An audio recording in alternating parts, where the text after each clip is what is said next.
see, when we say sperm, people are like, oh, sperm, sperm, sperm. You know, like Monty Python, sperm, sperm, sperm. But when we say DNA, people go, oh, yeah, I forgot. That's kind of important. Yeah. Yeah. Yeah.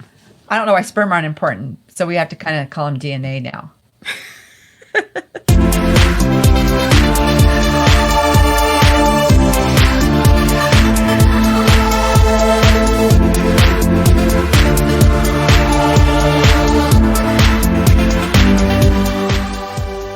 Welcome to It's Not Human Sexuality, the show that goes beyond sexuality to reproductive health. In fact, probably everything that men do to their bodies affects their reproduction. Sure, because it's happening every day. Understanding the foundations of reproductive health allows you and the ones you love to make better decisions about your health, mind, and relationships. This podcast is co-hosted by Dr. Betsy Cairo, or Dr. B, and Mandy Johnson. I'm Mandy Johnson. And I'm Dr. B. And this is It's Not Human Sexuality.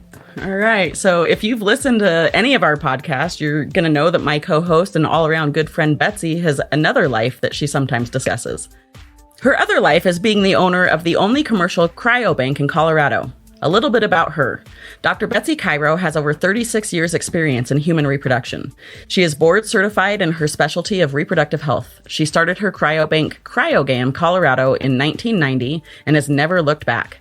Cryogam is a small cryobank but still holds its own against the larger corporate banks in the U.S. Cryogam offers services such as anonymous donor sperm, personal cryopreservation, directed or known donor processing, fertility testing of sperm, sperm preps for IUIs, and long-term storage of sperm, oocytes, and embryos. Today, I'm going to interview her to get the rest of the story about fertility preservation.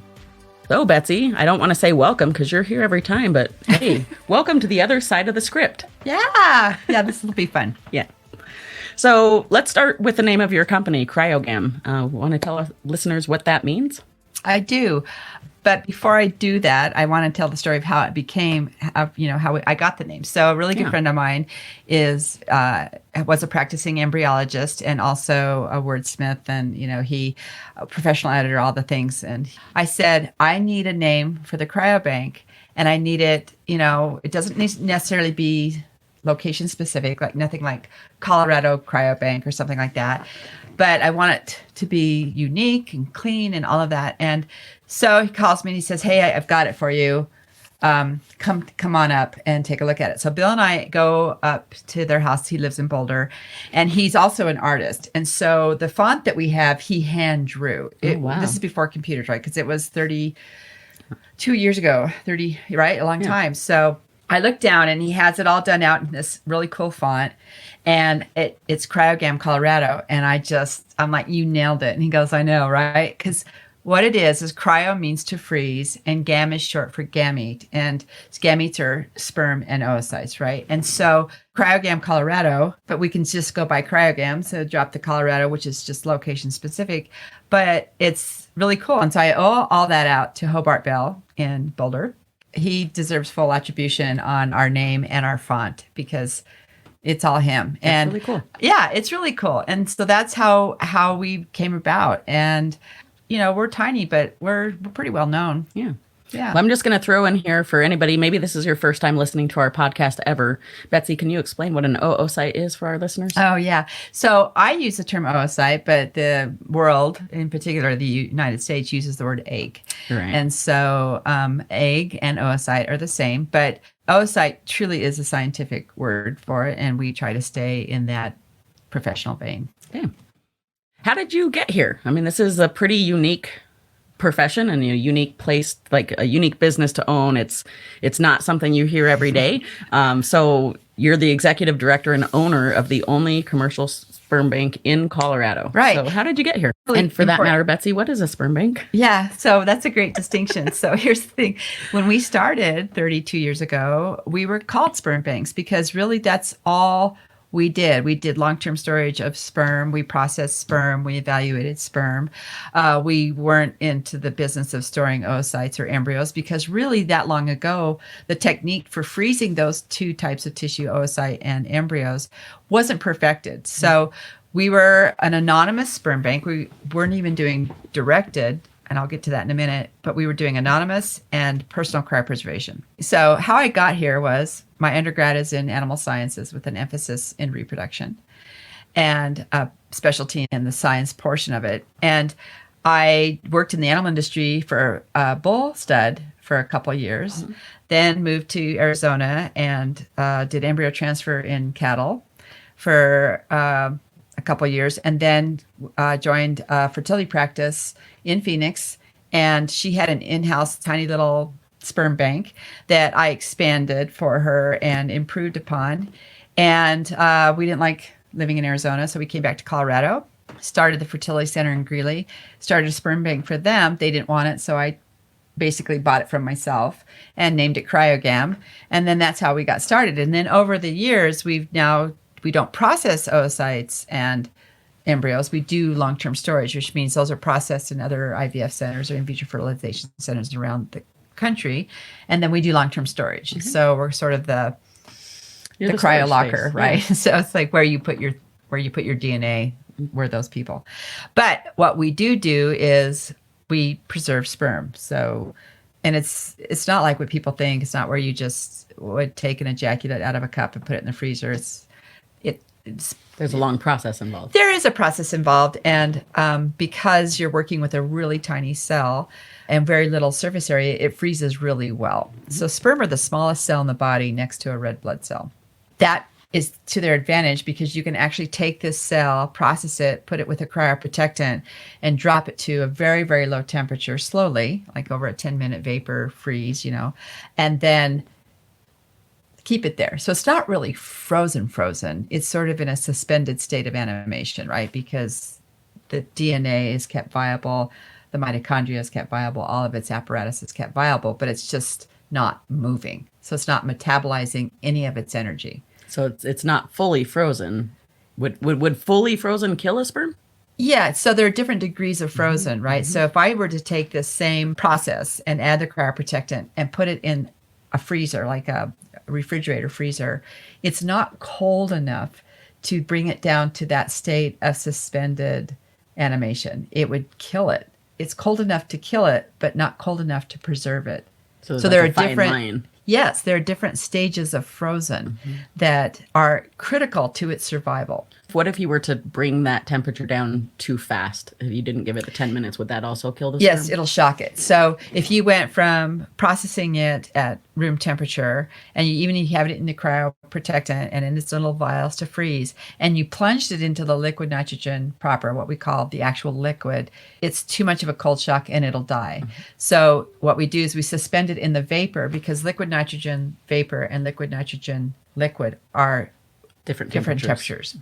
Vapor is warmer by about 20 degrees. It's still very, very cold, but it's warmer. And so that vapor slowly encases and seeps in and freezes, and the cryoprotectant obviously slows that process as well, allowing small ice crystals to form, not large, so that when you thaw it, those small ice crystals will thaw rapidly and not disrupt the membrane by killing it. So there are several stages where these cells can die. Okay. But they're amazing. Sperm are amazing. Yeah. They can actually take quite a hit and still keep ticking. Yeah, I mean, just thinking about freezing sperm is kind of mind-blowing for me. Like just the idea that you can take something like a living cell, freeze it, and bring it back. And I feel that I definitely feel that way about the embryos, especially like that's the whole thing is like just it. My brain is pretty wowed by it. That's all I can say. It's an incredible thing. It is. I've been doing it for a very long time, and I still get pleasure out of it. I'm still, after we freeze a patient's specimen, we always do a test thaw. So there's a little lot left out that's not going to be utilized for reproducing, but we have to test to make sure that everything else made it through the freeze. That's called a QA/QC portion, right? And I'm always amazed that when I look at it and they're moving, it's like, Dang, it worked. That's cool. And that's why the technology of freezing oocytes and embryos was so slow, because they have such a big surface area, right? So because the egg is the biggest cell in the human body compared to the sperm being the smallest cell in the human body. It's right. So you have, and then an embryo can be even bigger, right? So if you think about the difference between an oocyte and a sperm, it would be the difference of you walking up to like an apartment building, trying to get in without any doors or windows, right? So there's that size difference. And that's why sperm freeze so well. Plus, there's a lot of them. And so if we lose 50% of our count in the freeze, which is not unusual, we still have a lot left, right? Whereas if you lose 50% of your oocytes, you've lost quite a bit. And then also because... And they're harder to harvest. Right. Because of the surface area, and there's more surface area, the ice crystals have more to damage, and therefore there's no survivability. But embryos, compared to oocytes, freeze really well because they're more complex. Their surface area just isn't one cytoplasm, right, or one mass. Right. They have several masses, right? They have a bunch of tissue inside. So embryos were second to be perfected in freezing, and then oocytes. So, and if you want to know more about egg freezing, please listen to our episode about egg freezing. But my question is for listeners, at what stage of pregnancy is an embryo? Where does that fall? Okay, so we can get pretty technical about that, but just for the sake of simplicity, once a sperm enters an oocyte, you now have fertilization. The sperm head will go through some changes, and the nucleus of the oocyte will go through some changes, and they will migrate to each other and exchange DNA. And this is called syngamy. And at that point, you now have a zygote, but what we would call an embryo. Right. Okay. And then that embryo begins to divide, but it's free floating in the body at this point. Right. It doesn't attach until about 5 to 7 days. Yeah. So if there wasn't cryopreservation or any IVF, at what point in the pregnancy would that stop being an embryo and start being a fetus? It's considered a fetus until term. It doesn't go from embryo until fetus, I think, until about the 6th week, but it also depends on what scientist you're reading. Sure. So once you have... Somewhere in that first trimester? Yes, once you have differentiation. So once an embryo hatches out of its covering, which is called the zona pellucida, and anchors itself in, hopefully, the uterus, you now have a more complex system and more differentiation. So whatever part of that embryo was going to make the fetus makes the fetus, and whatever part of that embryo is going to make the placenta and the amniotic sac and all that makes that. Now you have differentiation. Right. We don't really refer to it as an embryo. But like, at what point would that get taken out, or frozen embryos only IVF? Yes, frozen embryos are only IVF in humans. Because as soon as I said that, I was like, no, you wouldn't take that out. You do in cattle. Okay. All right. So that's where I started. So embryo transfer in cattle is you would hyper-ovulate the ovaries of a cow. You would hyper inseminate her, so there's a lot more sperm in her system. And then you would, after a certain number of days, you're going to put a fluid in her uterine tubes and flush all those embryos out, and then look for them in a dish, and then pluck each embryo, put it in a straw, and put it in a recipient heifer that probably doesn't have as good genetics, right? Yeah. And that's how you strengthen the genetic herd faster. So in bovine and other animal species, they actually make the embryos in their body, and we flush them out before they implant. In humans, we make the embryo outside of the body in a dish, and hence the term in vitro, right? Okay. Literally meaning in glass. Right. Okay. Thank you. Tell us a little bit about the actual process from collection to freezing. Okay. When you deal with sperm. Well, so to explain the processing, whether you're an anonymous donor or you're storing for yourself, which we call personal preservation, or what FDA calls sexually intimate partner preservation, then the laboratory process is the same. However, if you are storing for yourself, you make an appointment. We're going to explain to you prior to your appointment that you need to abstain from all sexual activity for at least 3 days and not more than 7. And that is so that we can, on average, get a typical count of what that person's body produces. Might take 48 hours to replenish the sperm count after an ejaculation, but for some people it may take longer.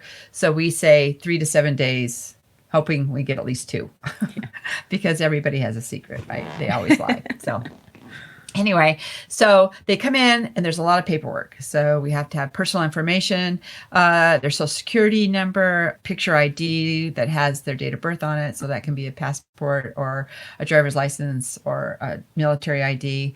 And then there's a consent form to sign. And this is pretty critical because, as you know, and we've all heard in the media, there's lawsuits about mixed up specimens, and I don't want to go into that. So it's very legal. This part of it is very, very legal. Well, then once we're done with all of that, patient is put into a collection room, and there's a sterile specimen container in there with their name, the date, and the time. And it's on the side of the cup and the lid. And this is to reduce, of course, any type Any of chances, yeah. yeah. So you have command of the identity of the specimen all the way through from this point forward, right? So then once that person has finished collecting, we go in, we collect the specimen cup, it goes into our lab, it's logged in. So we begin processing. We wash all of our specimens. We're probably the only cryobank in the nation that pre-washes all of our specimens. That means we remove the seminal fluid from the sperm cells, because seminal fluid is really very actually junky and toxic. Okay. And so we do that with a very simple buffered solution, sperm-like, and we centrifuge it. So the sperm will pellet at the bottom. We pull off the top, which is called the supernatant. Then we take our cryoprotectant mixture, and then depending on the count and the motility is how many insemination vials are we going to get. Okay. Now the insemination vials are labeled with their date of birth, their full name, the date of processing, and the location, and the word washed, meaning any lab who gets our specimens knows this specimen has been pre-washed and is ready to go in any procedure that they want to utilize, right? Plus you have to handle washed sperm differently than unwashed. That's frozen.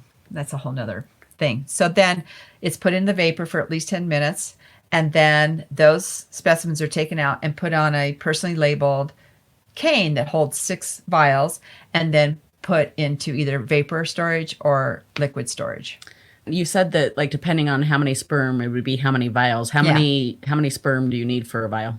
That's a great question. So when I first started in this industry, male fertility was booming. Like, it was great. You know, like if a fella didn't have between 80 and 100 million cells per milliliter, it was like, no, you can't be a donor.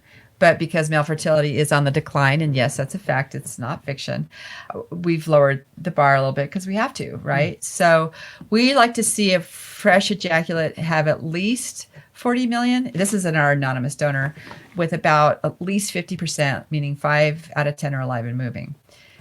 But having said that, knowing we're going to lose about 50% in the freeze, and we want to end up with at least 5 million motile cells, not just 5 million cells, but 5 million motile cells post-thaw. That's how we're going to calculate how many units we're going to use, right? So do some people have to collect more than one time in order to get to their numbers? No, well, not in one day. Okay. So you'd have to come back because you want to have those days in between? Yes, you have to have those days in between, and we're going to process that date. So now that we have more advanced reproductive technology where we can actually take a sperm and inject it directly into the oocyte, which is called ICSI, we freeze everything. Historically, if a man only had like 2 million cells, we'd say, this can't be used for anything, not even IVF, it's just too low. But now we freeze everything. So I've frozen sperm that had maybe 500,000 in the entire ejaculate, in hopes that you get one twitching sperm in the post-thaw, right? Mm-hmm. Because that twitching sperm can actually be captured and injected directly into the oocyte in another facility. So frozen DNA that's viable is frozen DNA that's viable, and we recommend storing that. So there's not a minimum. There's not a minimum. Not for personal cryopreservation. For anonymous donor, there is. Okay, what's the minimum for anonymous donor? We will not sell anything that has less than 5 million motile cells. Okay. But our specimens probably average somewhere between 15 and 35. So now I was going to ask, like, what, with fertility, male fertility on the decline and stuff, what is, on average, the number of sperm in a average ejaculate? Yeah, I'll use my donor population because that's the hand-picked population. And so I would have to say that on average, we're going to see 50 million cells per ml with an average motility of 70%. Okay, 50 million. Yeah. Yeah. And you might think, wow, you could have 50 pregnancies or 50 million pregnancies off that, because it only takes one, right? But it doesn't just take one. No, because by the time they get up to the like ovary and the 50. egg, there's only there's less than 100 of them left. Yeah. So that's sexually intimate partner. Now, anonymous donor is very complicated. This tissue is FDA regulated, whether it's personal or anonymous. So if they're storing for themselves, this specimen can only be used for somebody that they're sexually intimate with. Mm-hmm. So when we're talking about the trans population, and we have men assigned to male at birth that are transitioning to female, and they have sex with men who are assigned male at birth, FDA considers them ineligible. That's an ineligible sexual activity. But as a directed donor, that can be waived by the intended parents. Gotcha. Do you understand? Okay. So FDA doesn't care what your sexual identity is. They care what your sexual behavior is. Right. Right. So our donors, that can't be waived because they're anonymous. So all of our donors have to be, their behavior has to be heterosexual. Interesting. Okay. Yeah.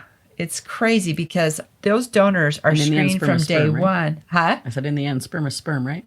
Well, what they're concerned about is risk of transmission of sexually So transmitted that was going to be disease. my next question is for donors, do you have to screen for STIs before you can Oh, take yeah. sperm? So they have to go through, it's a 17-page profile that they have to fill out.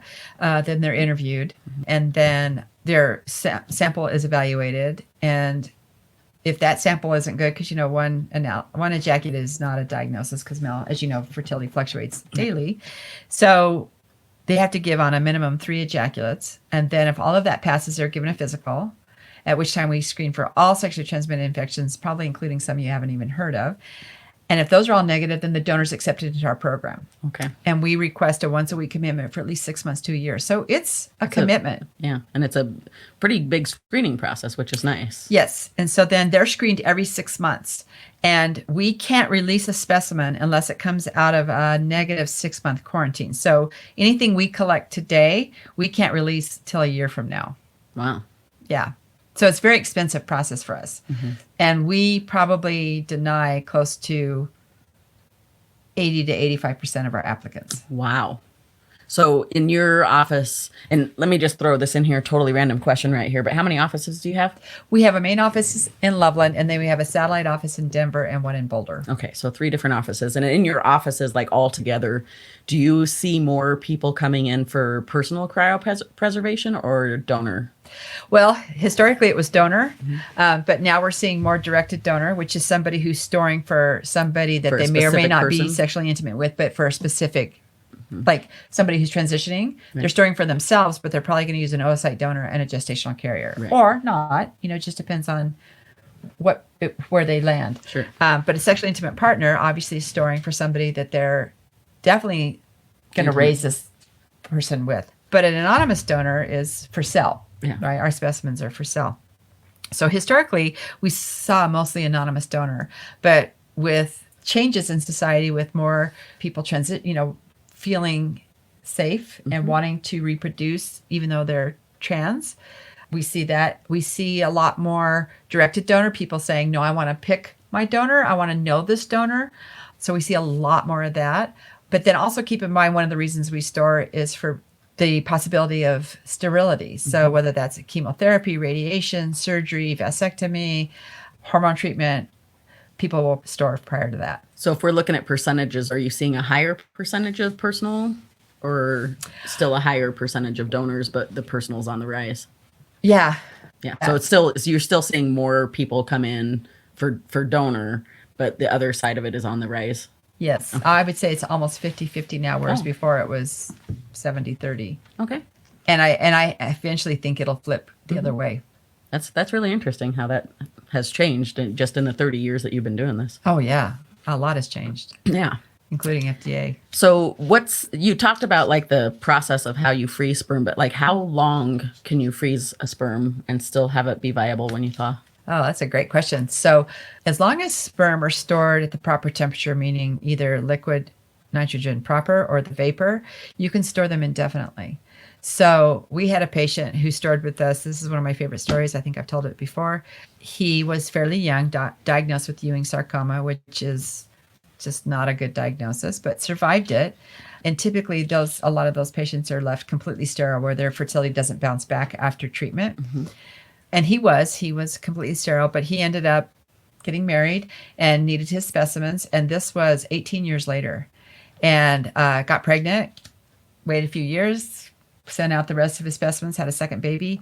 So we know 20, 25 years out, Not even a plus problem. even longer. Yeah. Well, that's really cool. That Because it doesn't age. The DNA in that state doesn't age. Right? It's a snapshot in suspended. time that is suspended at that age. right. It's like science fiction. I mean, that's what it Yeah, sounds like to me. And I know it's not fiction because it's real, but you see these movies where like people get frozen to travel in space or Yeah. whatever, and Yeah. it's all science fiction-y, but that's Yeah. that's what this is. Yeah. Except it's real. Yeah. But after understanding surface area and how sperm are so Yeah. little and why they freeze so well, you can understand why it's impossible to freeze a human. Yeah. Yeah. Yeah. That totally makes sense. I mean, you could, but they just wouldn't survive it. Yeah. You would not be able to thaw them later. Well, you could. You'll thaw them later, but they'll They'll be survive dead. Yeah. And another thing that we're seeing is men who are pushing 40 are storing sperm because of the new studies that are coming out that men's DNA after the age of 40 starts to become problematic, right? We start to see problems in offspring straight out. Like, this isn't folklore. Right. And so it's men are just like women over age of 35 have Yeah. higher risk of Down syndrome. yes, Yeah. all those things are true. And so now we're starting to see men are waking up to that, and they're like, well, I want to store prior to 40. We don't take a donor. Our anonymous donor pool, we've never taken a donor over the age of 35, and we never will. Other banks have, but we don't. So you guys are a little bit more selective in that age process. Even 30 years ago. Yeah. What are some of the qualities you look for in a sperm, in sperm to accept it? Like, you talk about motility and all of that stuff, but for the average listener, like, what does all of that mean? What are some ways that sperm can be, I don't know, deformed or malformed, or, like, what are some of the things that you see that make sperm not mobile? Yeah. So there are a lot of things environmentally that, in fact, probably everything that men do to their bodies affects their reproduction. Sure, because it's happening every day. Because it's happening every day, and that it can affect it at different stages of production, right? And so heat stress is a big one. We will see a lot of the shape of a sperm is very distinct with respect to its head, and it has a structure called an acrosome, and then the tail. Mm-hmm. So we look at all of those things, and they have to be pretty clean, pretty perfect. If a sperm isn't healthy, it's going to have a reduced chance of fertilizing the oocyte in the body. Yeah. So things that can affect male fertility are smoking, excessive alcohol use, excessive heat exposure, which includes compression shorts, whether you're running, riding a bike, Does it include tighty whities? It can. It really can. And a lot of sitting, right? So Anything that doesn't allow the scrotum to go lower. up and down, Mm-hmm. right? So to self-regulate its temperature. So we can see a lot of heat stress in that regard. So whatever they're doing, that needs to stop. But if I see that today, that happened about 90 days ago. Sure. So they can change their habit today, And it but won't we're not help going to for see 3 the effect months. for another 90 days. Yeah. Right. So if sperm aren't shaped well, don't have good initial motility, which is the motility is how well they move. Mm-hmm. Are they moving straight, having good swimming ability? Sperm don't really swim, but that's what we call it. Sure. And Does their tail move correctly? right, it only moves this way. So Yeah. they kind of make sort of like a spinner movement in, like when you're pulling a spinner in, because it's only doing this, but it's rolling. yeah. That's what sperm do. They And roll. so, like, some sperm might be born with 2 heads, some sperm might be it's 2 born without a heads, tail. big heads, little heads, no heads, a coiled tail, a bent neck. People who smoke, we tend to see a lot of bent necks. And the neck is going to be that thing you call the acrosome, right? For No, the people neck who is where the head connects with the tail. So the head obviously is the biggest portion of the sperm, and then you have the tail, which has all the motility for the sperm. And that junction is very important because of that connectivity, right? And if the neck is weak, the head will flop around and bend, and it won't and then you have a go where problem. it's Yeah. supposed to go to. Well, I guess that's Well, where I we just always- imagine yeah. trying to drive a bent nail into a piece of wood. Sure, it won't go where it's supposed to go. Right. And like, do you see? I'm gonna again go with just the average ejaculation. Do you see a lot of these malformed and deformed sperm? Yes. And that's pretty typical, right? Now. So what? 30 years ago was it as typical? No. Interesting. So there's this organization called the World Health Organization, and since COVID, everybody knows who they are, and they set out certain standards with different types of tissues and stuff. And so they sent out standards called the World Health Organization standards for semen quality. I don't necessarily agree with all of their standards or their things, but they set the standards. But what is important about them is they have historically tracked this as far as male fertility. So when I first started, a man was considered subfertile if he had less than 60 million cells in his ejaculate. That is so gone now. We don't, Right. and he had to have something like 30% normal cells. So we have, of course, tightened our evaluation where we're very strict in how we evaluate sperm. So now if we see sperm with 4% normal cells and at least 15 million cells per ml, we're good. They're considered So normal spermic. So those standards, not the standards have gone down, but No, the standards have gone down. the standards have gone down. We've lowered the bar. And the reason it's twofold. One is because those numbers have dropped, but also people are still getting pregnant. It's not like the infertility rate has gone up. Right. So now we know we don't need all those numbers. It was really nice when we had them, but the bar is dropping. Now, we really can't drop it much lower because that does then drop you into what we would consider infertile or subfertile. So when it comes to finding the sperm and deciding like which ones you're going to take, are there any other qualifications that you like? Is there a height or weight or age or ethnicity or any of those things that you take into consideration when you're... So like what we're looking for in a sperm donor, we're looking for people who have a healthy lifestyle, pretty clean genetics, obviously, because we don't want to knowingly give somebody Huntington's disease. Right. Yeah. Yeah. And that I know that I don't want people to think that's eugenics because it's not. It's just a safety issue, right? Sure. Do no harm kind of thing. But height, weight, eye color, hair color isn't important to us. Ethnicity is not important to us, although I can tell you. Keep track of that because the people you that have choose to. a donor yes. want All to. right. If you go to our donor list, all those parameters. things are listed. Yeah. Blood type, years of education, hobbies, interests. They can also download their entire 17-page profile and look at it.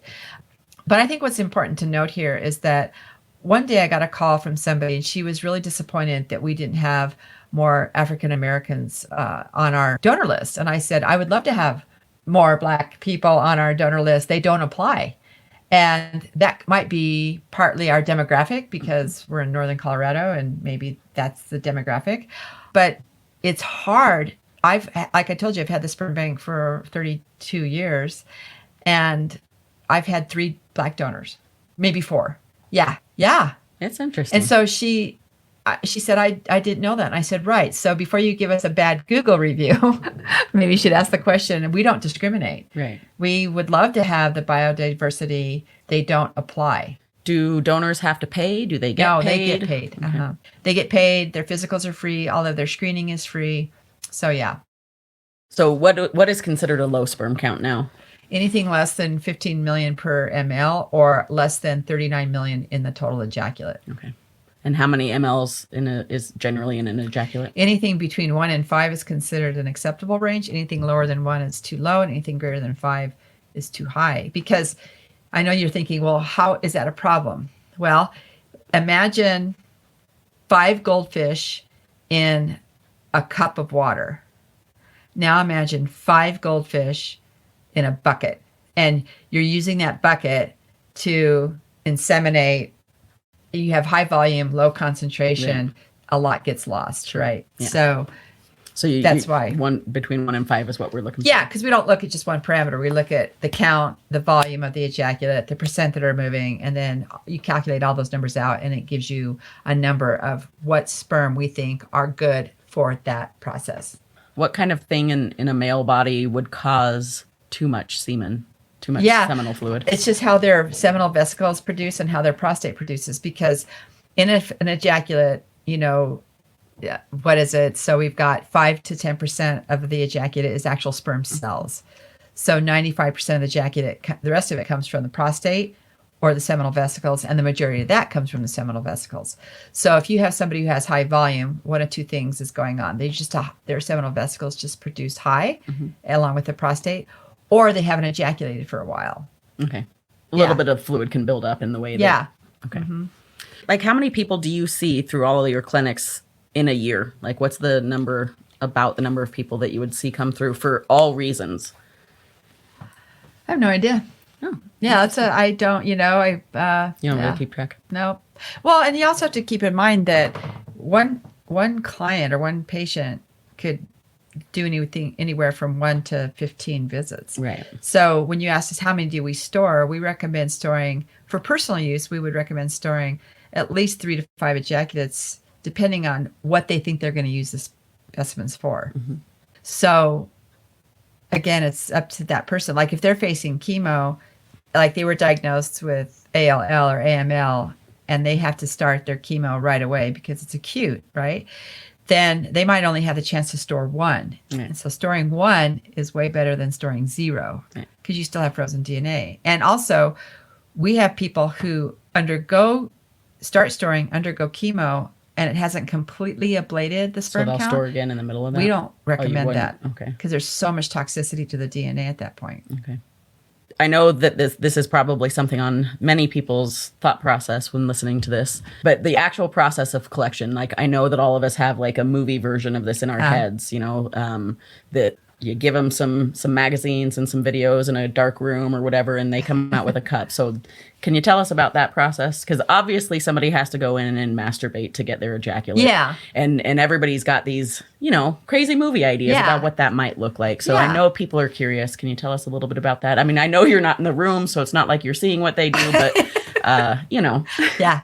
So that's a really good question, though, because we get those questions asked for patients before they come in because they want to know, is there somebody going to be there to help them, or can my partner go in with me? Or there might have people who have religious issues that masturbation is not considered okay. And how do we get around those issues, those situations? So in general, it's a private room with a locked door. We do have magazines. A lot of centers have videos, or not even videos now, they just do internet. We don't do that. If people want to do that, they can use their phone, or they can even bring in their own laptop. And there's a reason we don't do that. One is because time is an issue, and we don't want somebody maybe just in there watching a movie for an hour. Yeah. And so that, so we do have magazines. The collection is done by masturbation. We don't really allow any lubrication other than saliva, or it's the body's own ability to lubricate, because anything that could potentially contaminate could kill the sperm. We don't want present. Sure.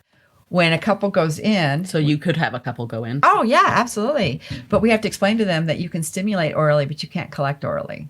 And it's often, I remember explaining it to this one couple, and I was just matter of fact, very scientific, this is what you can do. And she just looks at me, she goes, God, I feel like my mother is talking to me. And she starts laughing, and I go, I'm really sorry, but if you want the best outcome, right? This is what we need you to not do. And she's like, fine. But here's what happens a lot.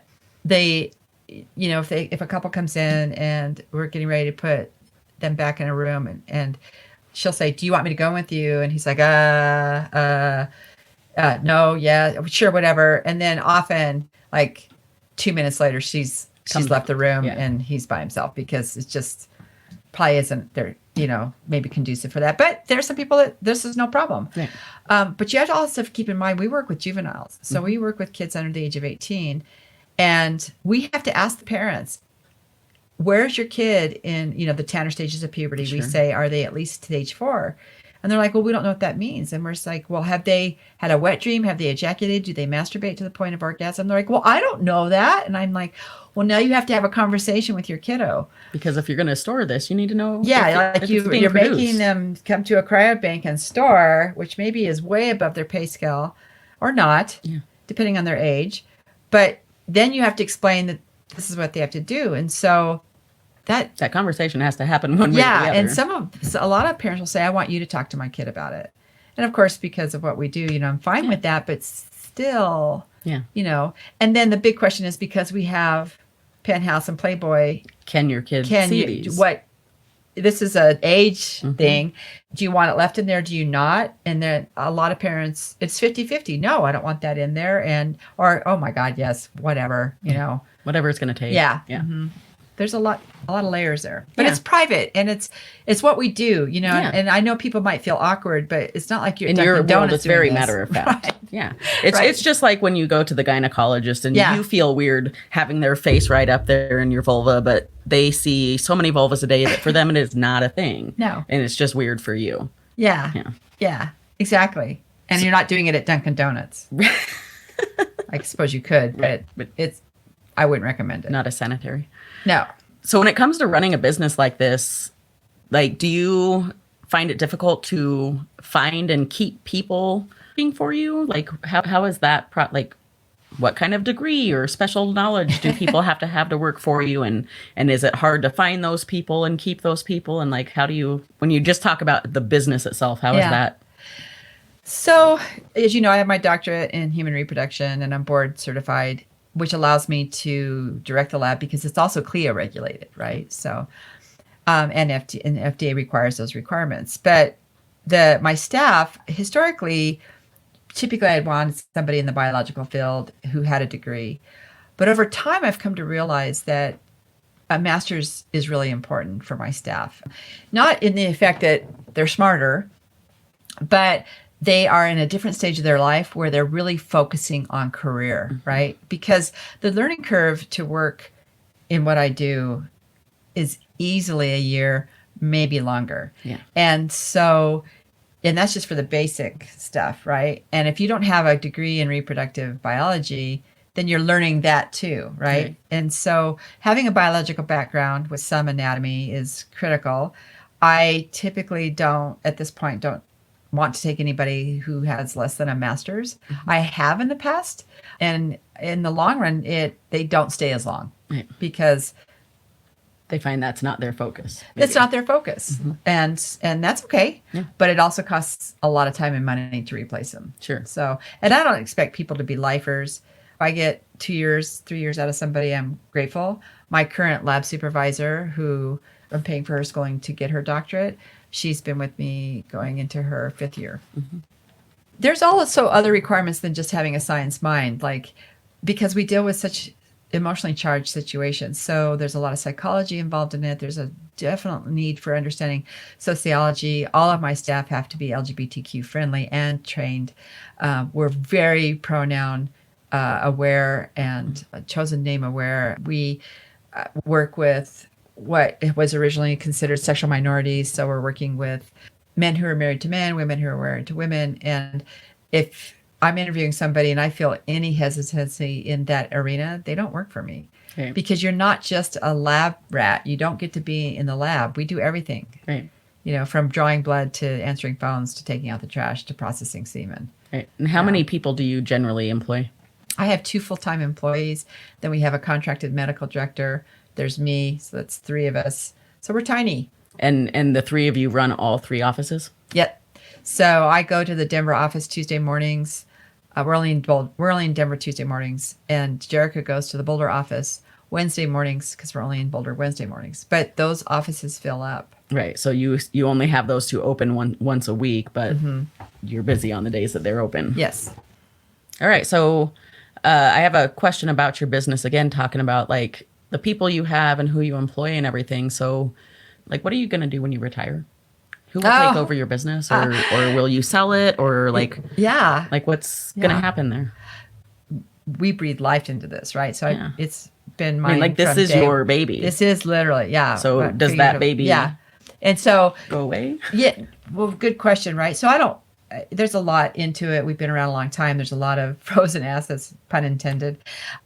And so you would definitely want somebody to take it over. And the 2 options are I just sell it to somebody who can do this, or I work with an employee who maybe would want to buy it. I mean, I think right now with one of my employees finishing her doctorate, eventually passing boards, the idea would be that I would pass the torch on to her. Now, whether or not she wants to purchase it is yet to be seen, but it's all very transparent. Like, I don't. But would you be willing to own it and have her just run it if you retire? No, can't do that. Can you imagine? No. Because you wouldn't be retired. No. Right. I mean, I'll be happy to fill in. Like, if, whoever buys it, they're in a bind or, they're short-staffed. I can jump in and do some bench work. No problem. Be glad to do that. But you have to understand it's hard to straddle that world where you have this business that you've built life into it, and then somebody else is running it, and then they want you to work there or help or manage it for you. And you're like, well, then we have to do it my way, but I don't own it. Right. See, so you kind of have to just you have to just let it go. Let it go because you did what you did. I did what I did. I'm proud of what I did. We have a good reputation. I'm pretty strict about what I do. I'm old school in a lot of things that I do that are really solid. And I'm not going to change that no matter what the industry wants to push us to do. I don't change that. And a lot of people like that. We're the boutique of sperm banking, right? So if you want to go to a large department store, go to one of those large cryobanks, corporately run in the United States. And there's no good on you. Do that because your needs will be met. But if you like that boutique, because you will get one of 3 of us to talk to consistently. And we'll get to know you. We'll spend a lot of time with you on the phone if that's what you need. You know, we're not a numbers game. So how long do you think you'll go before you decide to retire from this? Yeah, good question. I don't know. I'm going to be 62 this summer. And, we have looked both ways and would love to just that's my retirement dream, right? It's just all day doing that. Not that I don't love what I do now, but I do have something on the horizon that can occupy my time, and that's look both ways. And so I'm not going to be 70 doing this. Let's just put it that way. But you don't have immediate plans for like the next year or 2. I don't. I mean, unless somebody wants to come in and offer me $10 million, then maybe, Hey, if you or somebody you know wants to own a sperm bank, please contact Betsy Cairo. And if you call in the next 5 minutes, we'll throw in the company car. Oh, the employees are a must. They definitely have to be part of the deal. So you mentioned something about, you kind of jokingly, like, we have a lot of frozen assets. Yeah. So speaking of frozen assets, what happens, like, say somebody donates, or especially for personal use, and then what happens after that? They donate, do they... All right. So do they all pick it up? Like what? So some people store like prior to chemo or vasectomy or whatever. And then maybe their fertility returned after chemo treatment and they don't need it, or they do. So then we would ship it out based on their ordering, right? So that's all legal too, notarized document, because you would want somebody going to your bank account. You can't just come in and grab some sperm and leave. Yeah. You would want somebody to show ID if they were going to take money out of your bank account. Same idea. And so they can be utilized for intrauterine insemination. They can be used for IVF. So whatever.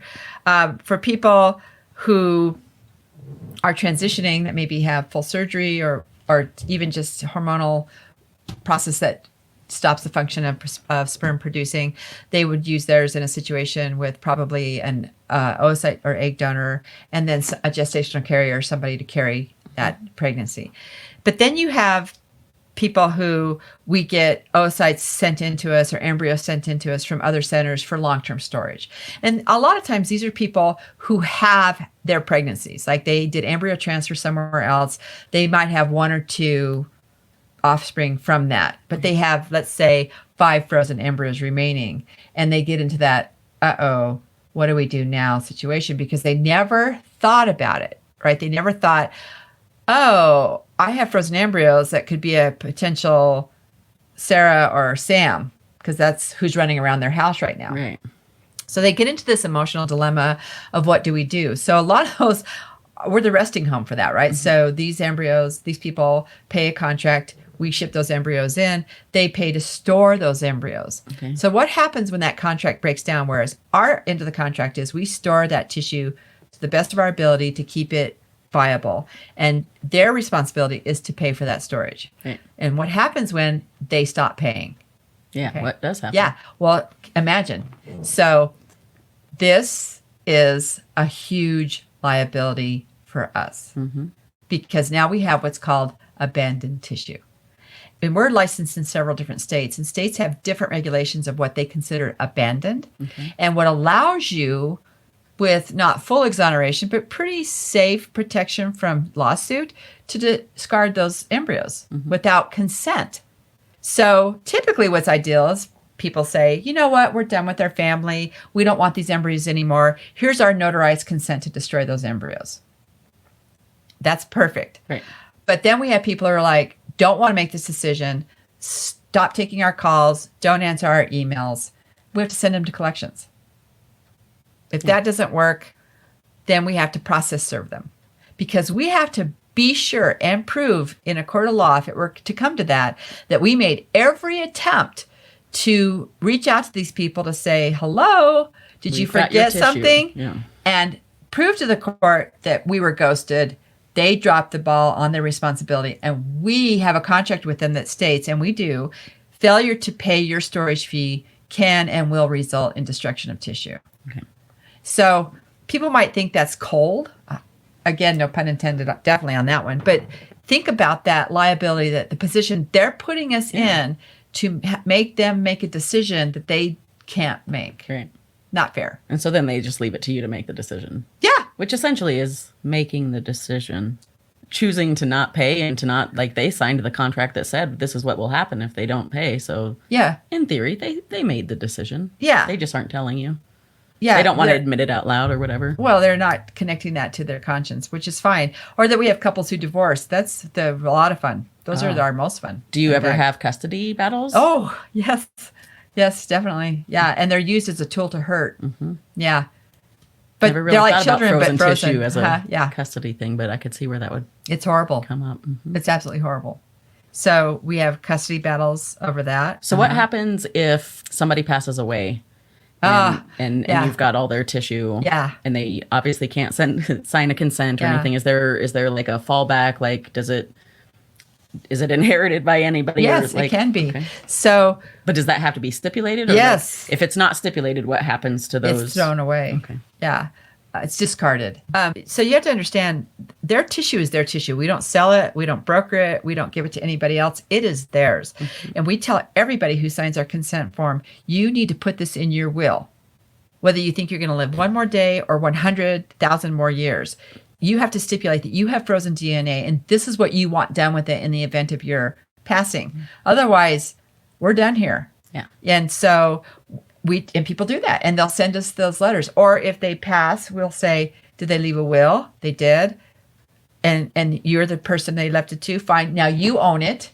What do you want to do with it? Do you want to continue paying storage? You have the right to destroy it.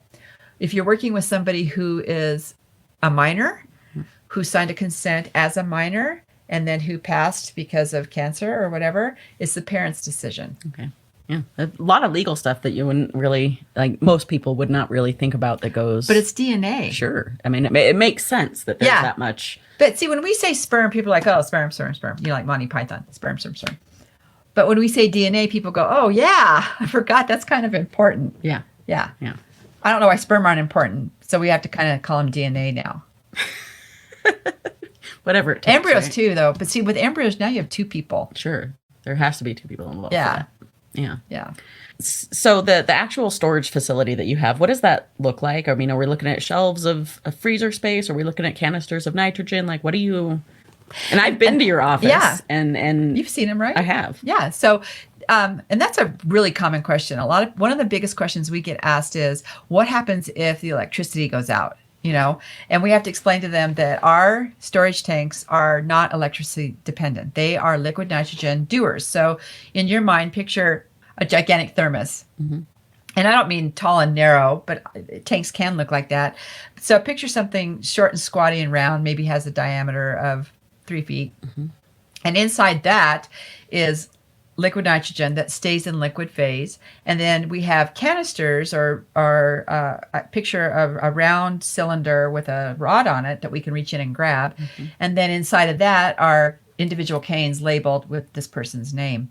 So the storage is all freestanding. There's no electricity involved. It's all based on those tanks holding their pressure and holding liquid nitrogen. So the next question obviously is, what happens? How do you know a tank is doing its job? Right. Well, I like to tell everybody we have a close personal relationship with our tanks because we do not monitor our tanks only electronically. We monitor them physically. So every day they're hand dipped to measure their level. And then we make sure that that level loss is consistent with what it should be based on the holding capacity of that tank, right? And then the tanks are topped off because liquid nitrogen will eventually, it'll blow off and you then have to top it off. And so our tanks are topped off depending on the holding time of the tank, anywhere from 2 weeks to 10 days. Yeah. One of our larger tanks that's vapor only is topped off every week. How many tanks do you have? Oh, that's a great question. So so the smaller dewars, we have, let's see. For our listeners, she's literally picturing her office in her head right now and counting. 22. 22. And then we have a large tank that holds a lot, probably I want to say 50,000 units. Oh. And then we have another large tank that holds probably 15,000. And so your smaller tanks that you have 22 of, how many do they hold? They hold about, if they're full of sperm, they're going to hold less than if they're full of straws, which embryos and oocytes are typically in straws. So let's just say it's sperm. They're going to hold 4,000 units. So you have the capacity to store a lot. Really lot. A lot, yeah. And And we're smaller. Are you typically full?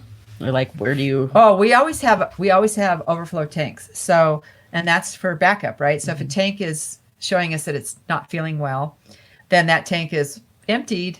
We leave the liquid nitrogen in there, but all the specimens are moved to an empty tank. So you have to have overflow capacity, right? Because a tank can go at any moment. We've never had tank failure, believe it or not. So knock on wood. Yeah. But we are also very good to our tanks. We never pressure fill. We only hand fill. So yeah. So you have at all times more capacity than you're ever going to use because you always have to have the backup space. Yes. Not backup space included. Have you ever been full?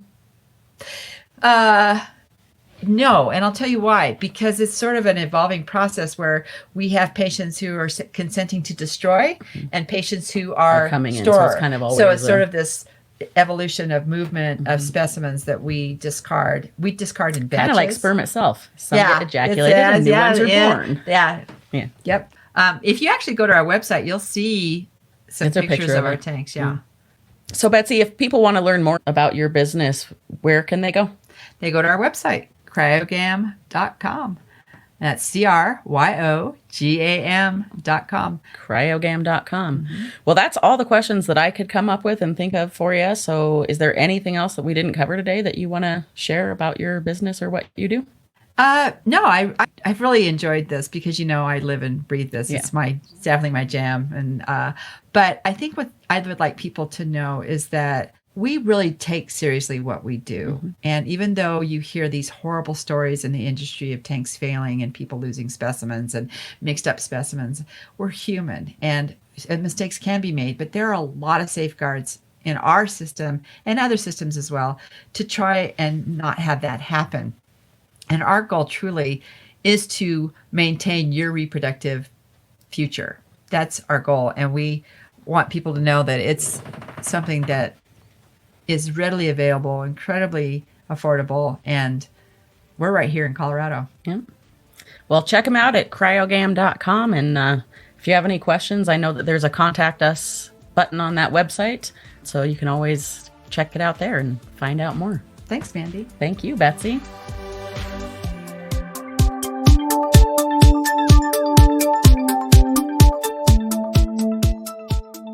This podcast was created to promote Look Both Ways in the textbook written by Dr. Cairo.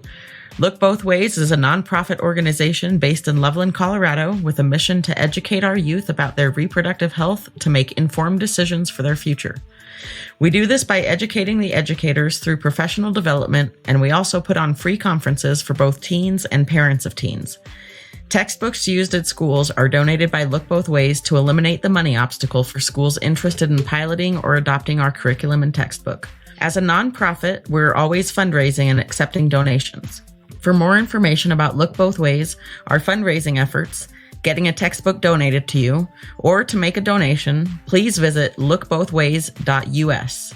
That's LOOKBOTHWAYS.US.